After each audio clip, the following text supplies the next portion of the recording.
Welcome to Regis Algebra 2. This is lesson 4.2, solving linear equations. In the last lesson we did show you how to solve a linear equation, and we went through the rationale for why this is so. But today we're going to get lots of practice with solving equations, and I'm going to show you some of the things that can happen here on the tape, and others I'd like you to bring any questions you have to class. So let's begin with one. Now we often put this is number 2, we often put a little parenthesis in front, or braces like that, to show that this is a system of linear equations, and I want you to give me a solution that works for both. Now we learned last time, or maybe you noticed last time, that the trick to solving these is to either get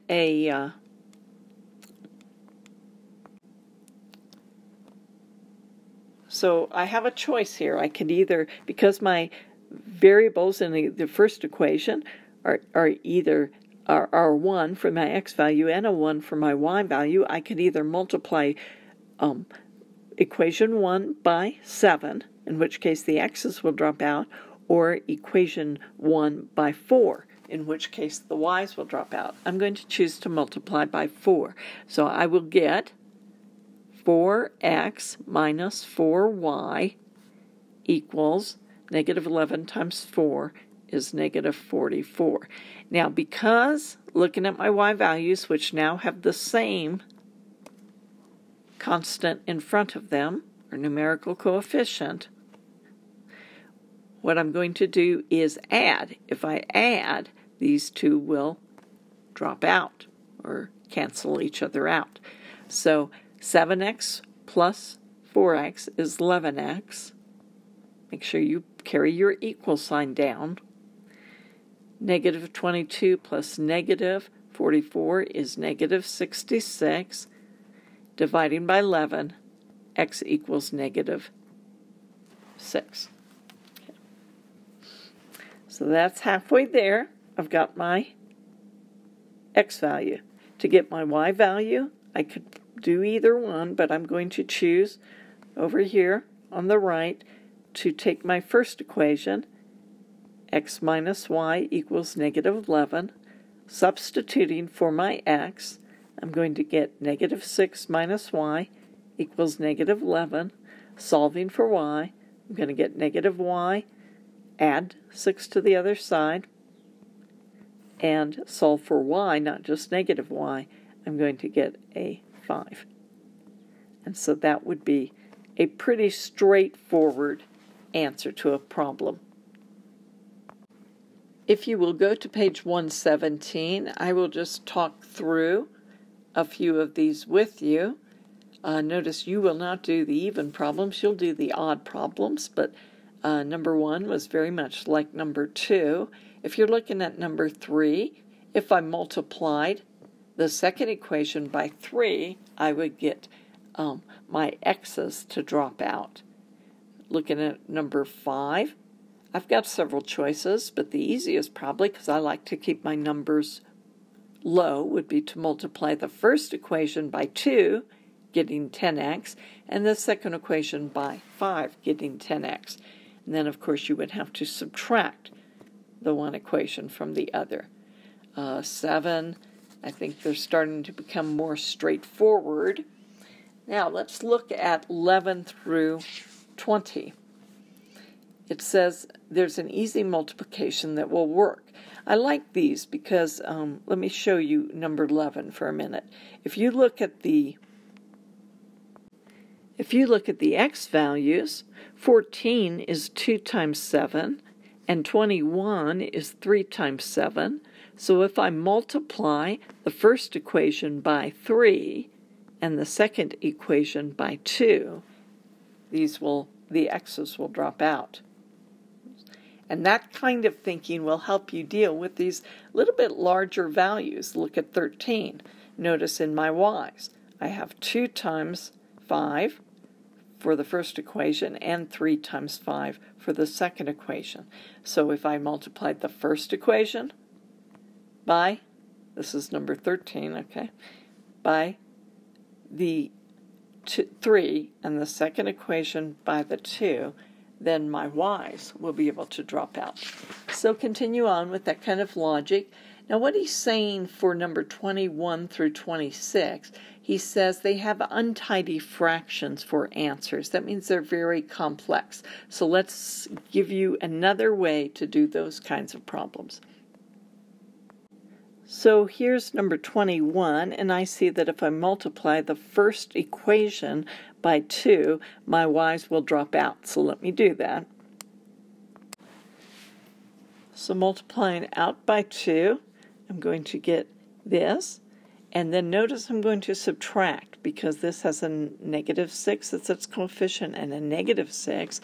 So if I subtract, I'm going to get -6 minus a negative, or -6 plus 6, -6y plus 6y, and that's what I need to do. So subtracting everything else, I'm going to get an x value of 13/3. Now that's a little messy to go back and plug in.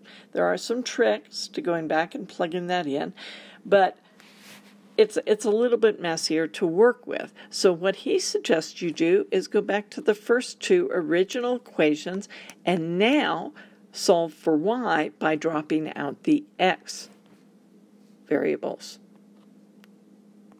So to drop out the x variables, I will need to multiply the first equation by 5 and the second equation by 4. So let me go ahead and do that and solve for y. So doing the algebra, that's what my y value would equal. I'm multiplying the first equation again by 5 and the second one by 4, subtracting because they have the same sign, and then going ahead and subtracting each member. So now my answer would be 13/3 and 19/9. And that is a nice slick method for doing this rather than trying to substitute it in the fraction. So it's not the only way you can do it, but it is a good way. Now for 27, this looks very, very complex, but what we can do is we could rewrite each of these equations as 2 times, using 2 as the numerical coefficient, 1 over x minus 5 times 1 over y equals 5, and 3 times 1 over x plus 10 times 1 over y equals 18. Now, if we then multiply the first equation by 2, we're going to get a coefficient of 10 on my 1 over y. So 1 over y will drop out. We're now doing, after that first step, we are doing the same method you already know. Hopefully that's obvious to you. So 2 times 2 is 4 times 1 over x minus 2 times 5 is 10 times 1 over y, and 2 times 5 is 10. For the next equation, we do not need to multiply. We will just copy it down. I could just leave it there and look up above, but that's all right. I'll just do it. That plus 10 times 1 over y, not changing anything. Now we're down here, we're looking at these 2 equations, and because the signs are opposite, I'm going to add. Sometimes it's useful to write that there to remind yourself. 4 and 3 is 7 times 1 over x, and these, of course, will cancel out, and I'm adding equals 28 divided by 7, and 1 over x equals 4. Now, then what does x equal? Because we're really trying to solve for x. Well, x, if the reciprocals, if values are equal, the reciprocals are equal. So if 1 over x equals 4, then x equals 1 over 4. Okay, change the reciprocal on both the left side and the right side. And so I'll leave the rest of that problem to you, as well as the next one.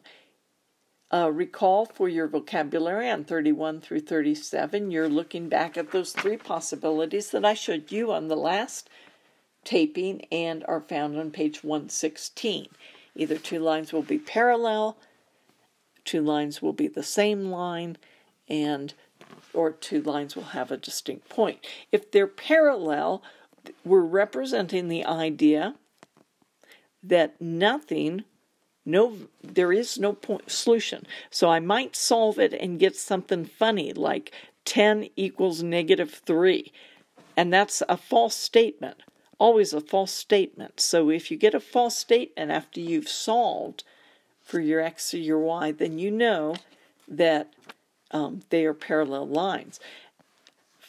If they're the same line, they'll always be true. So I might solve and get a statement that also looks funny to us, like 3 equals 3. Well, 3 always equals 3, so it's always true.